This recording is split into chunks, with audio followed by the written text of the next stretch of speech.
Selamat datang di Pantai Ujung Seke, Kecamatan. Sudarlun, salah satu objek wisata pantai di Biren diberi nama objek wisata Pantai Pasi Ujung Seke di Desa Blangkubu, Pedada, Biren, yang menjadi salah satu lokasi yang paling ramai dikunjungi warga Biren maupun luar Biren.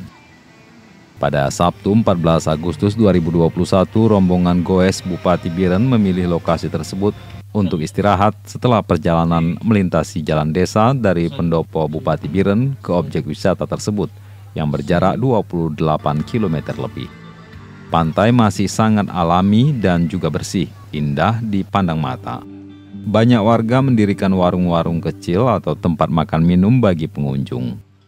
Hamparan luas memajang menjadikan kawasan tersebut semakin ramai dikunjungi warga Biren pada hari Sabtu dan Minggu. Warga setempat membatasi jadwal tutup pada sore hari hingga pukul 18.00 waktu Indonesia Barat. Namun hingga kini ruas jalan belum diaspal. Banyak pengunjung yang berharap jalan ke lokasi wisata segera diaspal sehingga memudahkan akses bagi wisatawan. Dari Biren, Yusmandin Idris, Serambion TV.